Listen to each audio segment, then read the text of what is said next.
Hello and welcome.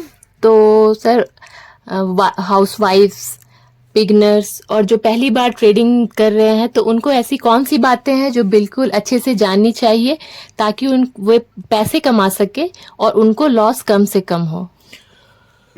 Okay.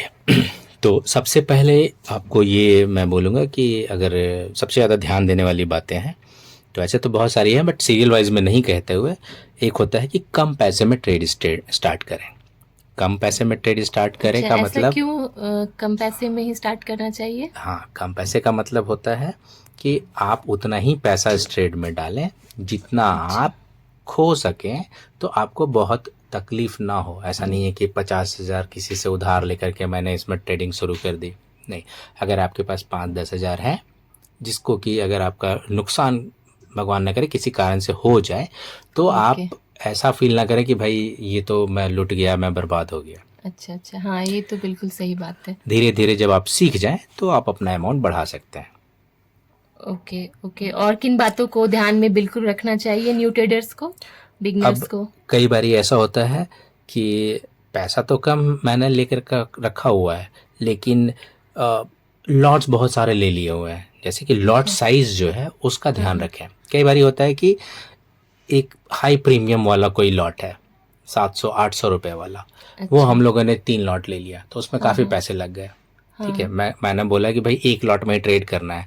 अब आप हम्म। 1,000 रुपये का एक लॉट ले लोगे तो 15 अच्छा। पीस एक लॉट में होता तो 15,000 लग गए, कि या तो हाँ अपने एक लॉट में ही, हाँ। बट हाँ, वो काफ़ी हेवी प्रीमियम प्राइस प्रीमियम में। प्राइस पे। तो अच्छा। मैं उसको बोलूँगा अवॉइड करने इनिशियल में, क्योंकि ओके।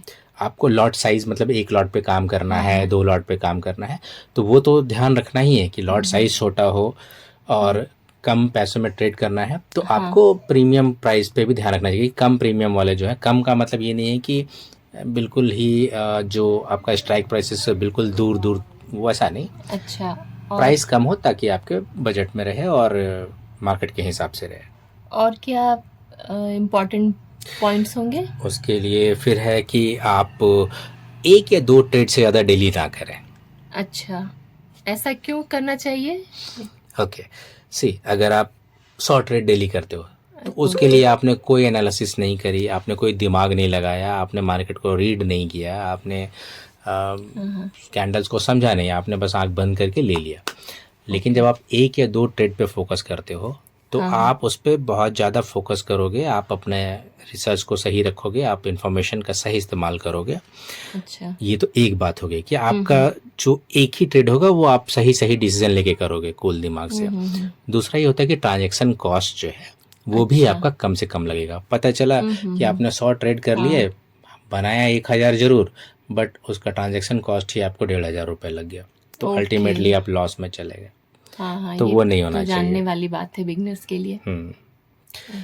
अच्छा, ये भी इम्पोर्टेंट है कि हर दिन ट्रेड नहीं करना है। ऐसा कोई अच्छा ज़रूरी अच्छा। नहीं है कि आप हर दिन ट्रेड करें। अच्छा, मतलब ये है कि डेली ट्रेडिंग नहीं करनी चाहिए बिगनर्स को? हर दिन ट्रेड नहीं करने का ये अच्छा। मतलब है कि अगर मैं आज मार्केट में आया, हाँ मुझे हाँ। समझ में नहीं आ रहा है कि भाई मार्केट ऊपर जाएगा नीचे जाएगा, क्या होगा, बीच बीच में है, मार्केट अच्छा। कोई मूवमेंट दे नहीं रहा है, हम्म। तो हम अगर ऑप्शन बायर हैं और मूवमेंट ही नहीं है, तो हमें उस ओके। दिन ना एंट्री मिलनी है ना सही एग्जिट मिलनी है। तो भाई उस दिन हम ट्रेड ही नहीं करेंगे, हम अगले दिन के लिए बैठ जाएंगे कि हम अच्छा अगले दिन अच्छा। करेंगे। अगर मार्केट अप डाउन उसी जगह पे डोल रहा है तो हमें पता है कि भाई इस मौके पे बायर्स को नुकसान होता है, तो उस दिन हम ट्रेड नहीं करेंगे। तो मतलब ये कहने का ये मतलब है कि अगर मान लेते हैं आपने सोमवार को 500-1,000 रुपये बना लिए, मंगलवार को भी आपने बना लिए, हाँ अभी हाँ। बुधवार को कोई अच्छा। ज़रूरी नहीं है कि नहीं आपको उस दिन भी पैसे बनाने ही हैं या गंवाने ही हैं। आपको लग रहा है कि नहीं आज मुझे समझ में नहीं आ रहा है कि क्या होने वाला है, क्या हो रहा है, तो तो भाई उस दिन है कि बेटर है कि उस दिन आप स्किप कर हाँ जाओ। स्किप करें और फिर नेक्स्ट डे के लिए हाँ, जिस दिन आपको प्रिपेयर समझ में करें। आए कि मार्केट का डायरेक्शन आपको समझ में आ हाँ, रहा है, क्योंकि लॉस करने से बेटर है कि हम उस दिन कुछ ना करें। कुछ ना करें। ओके। बिल्कुल सही। अच्छा, कई लोग ये होता है कि खरीद तो लिया, अभी वो मार्केट ऊपर भी गई, फिर अच्छा। अचानक से नीचे आ गई हम्म। और वो काफ़ी नीचे आ गई, तो वो हाँ। सब सिचुएशन में तो अचानक से लॉस हो जाता है, क्योंकि तो कुछ सेकेंड्स में ही आपका नुकसान हो जाएगा। हाँ हाँ। तो इसीलिए स्टॉप लॉस नाम की एक चीज़ होती है उसको आप कर सकते हो कि भाई मैंने अगर किसी चीज़ को 100 में खरीदा है, अगर वो 90 से नीचे आ गई तो मैं बेच दूंगा, मैं निकल जाऊंगा। तो नॉर्मली स्टॉप लॉस 10% पे रखना चाहिए कम से कम, मतलब अधिक से अधिक तो कुछ भी हो सकता है, और अच्छा। कम से कम में भी 1% 2% हो सकता है, बट वो तुरंत कट जाएगा। तो मैं स्टॉप मानता हूँ लॉस मींस कि वहां पे ऐप में ही कुछ लिमिट सेट करना होता है। हाँ, वो ऑटोमेटिकली सेल, एक तरीके से आप समझ लो कि भाई मैं अच्छा। मैनुअली सेल नहीं करके मैंने बता दिया कि मैंने 100 पे खरीदा है, अगर ये 90 से नीचे आएगी तो ऑटोमेटिकली वो बिक जाए, तो वो अच्छा स्टॉप लॉस अच्छा, होता है।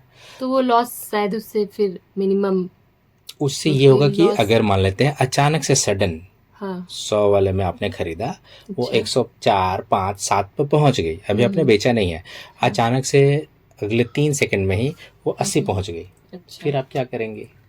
हाँ तो फिर आपको तो 20 रुपये का नुकसान लॉस हो ज्यादा गया। हो गया। तो वैसा ना हो तो आपने वहाँ लगा दिया है एसएल, एसएल बोलते हैं शॉर्ट में स्टॉप लॉस को।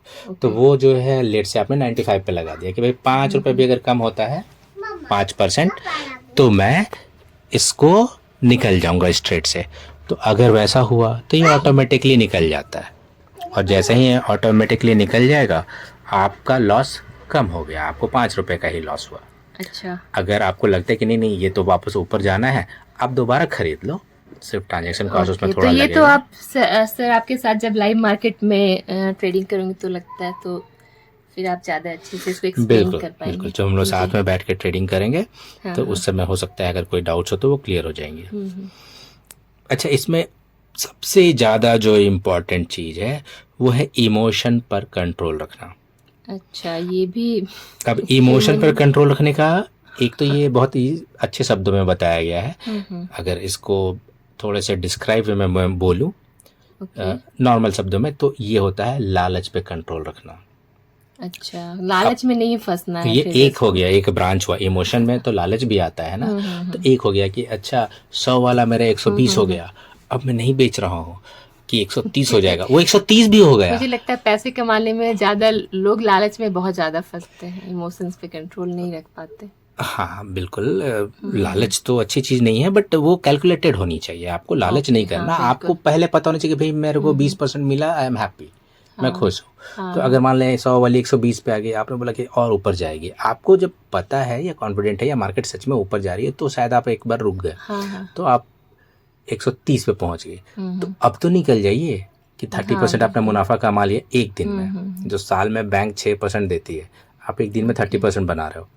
तो नहीं, उस पर भी अगर कोई बैठा हुआ है कि 150 हो जाएगा तो निकलेंगे, अच्छा शायद ना बने, लेकिन हो सकता है बन भी जाए, 150 भी हो जाए। मीन्स वो 100 में से एक दिन का भी हो हाँ, गया। बट वो रिस्क हो गया कि अगर हाँ, वो आपके रिस्क 130 पे लेना। 150 भी बन जाएंगे, लेकिन कई बार ऐसा होता है, अधिकांशतः ऐसा होता है कि 150 ना बन के वो सीधे 145 से घूम करके वापस 80 पे आ जाए, तो अल्टीमेटली आपको ज़्यादा तकलीफ होगी, और हो सकता है आपका एसल जो है वो भी कट जाए।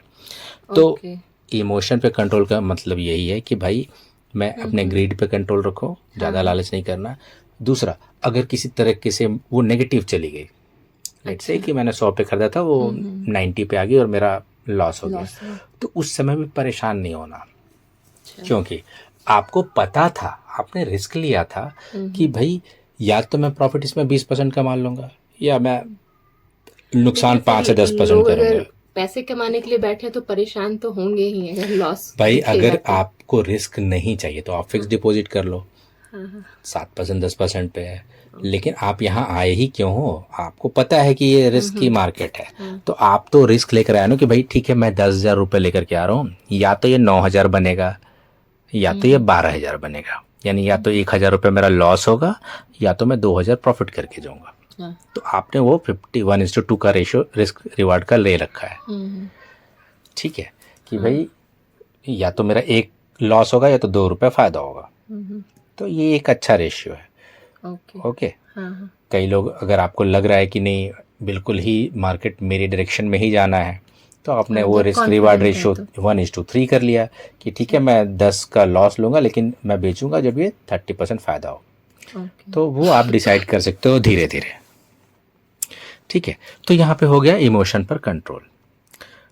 तीसरा, आप लर्निंग लेते रहिए। लर्निंग लेते रहिए मतलब हर दिन मार्केट एक जैसा नहीं होता, तो मीन्स मार्केट न्यूज में अपडेटेड रहे, लर्निंग लेते रहे, लर्निंग लेते रहे, मतलब आप about किसी भी शेयर तरीके से न्यूज़ में तो रहना ही है। लेट से अगर पता चला कि अपडेट। हाँ अमेरिका में फेडेक्स रेट जो है वो कम हो रहा है तो वो कुछ बढ़ना है, ठीक है। कहीं कोई और ऐसी चीज़ें हो रही हैं, कहीं लड़ाई हो गई, मार्केट गिरना है, आपको पता चला उससे ग्लोबल इम्पैक्ट, मार्केट में क्या हो रहा है। हाँ कहीं का भी कुछ भी आपको हाँ लगता हाँ है कि उससे यहाँ शायद इम्पैक्ट पड़े, अगर आप न्यूज़ देख रहे जी। हो या फिर ऐसा कोई न्यूज़ ऑटोमेटिकली आ जाती है कई बार, तो आपको पता रहना चाहिए, तो उससे आप वेल प्रिपेयर्ड रहोगे एक दिन पहले या उस दिन भी, तो वो है। बट लेकिन जो क्या हमेशा ऐसा होता है कि जो ग्लोबल मार्केट में या न्यूज में जो आ रहा है उसका इम्पैक्ट पड़े उस नहीं, दिन? ऐसा हमेशा नहीं होना चाहिए, खासकर अभी जो इंडियन मार्केट है वो इंटरनली वो अच्छे से स्ट्रेंथ में चल रही है। हाँ, यहाँ के जो रिटेलर्स हैं वो इसको अच्छे से चला पा रहे हैं इंटरनल मनी के ही थ्रू, तो इम्पैक्ट पड़ता है, कई बार नहीं भी पड़ता।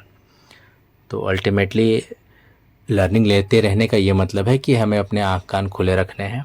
अगर हमें लग रहा है कि नहीं मुझे मार्केट समझ में नहीं आ रहा है तो हम ट्रेड नहीं करेंगे।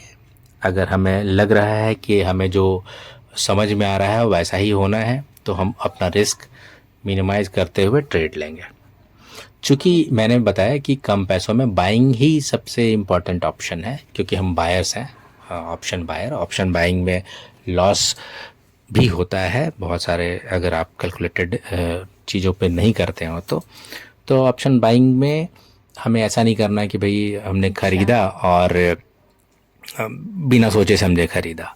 ओके। हमें एक या दो ही ट्रेड करने हैं तो हम इत्मीनान से करेंगे, सोच समझ के करेंगे। जब हमें लगेगा कि नहीं अभी हमें हमारा डायरेक्शन मिल जाएगा कि ठीक है मुझे लगता है कि ये ऊपर जानी चाहिए और यहाँ के बाद ऊपर जानी चाहिए, तो हम उस सही एंट्री पॉइंट पे ही इंटर करेंगे, ठीक है। ठीक है। और अगर हमें एग्ज़िट करना है तो हम अपने हिसाब से सही, जितना प्रॉफिट हमने सोचा था अगर हमें उतना मिल गया हम एग्ज़िट कर जाएंगे। थोड़ा भी डाउट है तो हम कम प्रॉफिट में भी एग्ज़िट कर जाएंगे, बट हमारा टारगेट होना चाहिए कि हम प्रॉफिट में ही एग्ज़िट करें, ग्रीन में ही एग्ज़िट करें। हाँ हाँ। और कुछ अगर आपको लगता हो स्पेसिफिकली पूछना तो आप पूछें।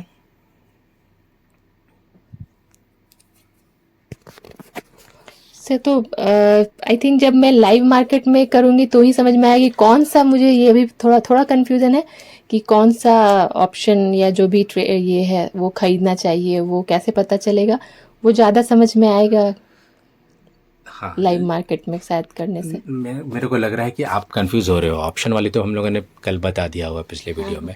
आप पूछ रहे हो कैंडलस्टिक के बारे में कि कहाँ पर सही एंट्री होनी चाहिए। हाँ, एंट्री कहाँ पे ले, मीन्स मार्केट में कहाँ पे एंटर करे, कहाँ पे कैसे खरीदे, हाँ हाँ हाँ, क्योंकि कैसे सही खरीदे, कैसे खरीदें तो वो बाई एंड सेल है, बट कहाँ एंट्री पॉइंट। लेट से अगर मान लेते हैं कि कोई अभी 9 बज रहे हैं या 9:30 बज रहा है, 9:30 बजे आपको पता है कि ये मार्केट ऊपर जानी है और वो अभी चल रहा है 100 रुपये पे। आपको लगता है कि मार्केट थोड़ी फ्लक्चुएट करेगी, वो अभी 90 पर आएगी और उसके बाद ही ऊपर जाएगी, तो आपको एंट्री अपनी बिल्कुल सही रखनी है कि ठीक है मैं 100 पे नहीं खरीदेंगे, हम लोग 92 पे खरीद सकते हैं, ताकि आपको 8 रुपये का प्रिविलेज मिलता रहे। तो आपको वेट करना है, जैसे ही मार्केट आपके डिस्क्राइब्ड पोजीशन पे पहुंचती है आप उस समय एंट्री करते हो, तो आप प्रॉफिट सही निकाल पाओगे। कई बार ऐसा होता है कि आपको दिख रहा है कि मार्केट ऊपर जा रही है, सबको दिख रहा है, मार्केट 100 से ऊपर होते होते ऊपर पहुंचते हुए वो अब 90 पे पहुंच गई, अभी भी वो ऊपर लग रहा है सबको जाएगी। अब आपने 90 पे एंट्री ली और वो मार्केट 200 से 1 पॉइंट कम यानी 199 तक पहुंच के अब वापस रिवर्स कर गई। और वापस रिवर्स कर गई तो आपको तो बेनिफिट नहीं मिला। अगर आप निकल गए तो 9 रुपये का ही सिर्फ बेनिफिट मिला, अगर उसमें भी नहीं निकल पाया तो आप फंस गए।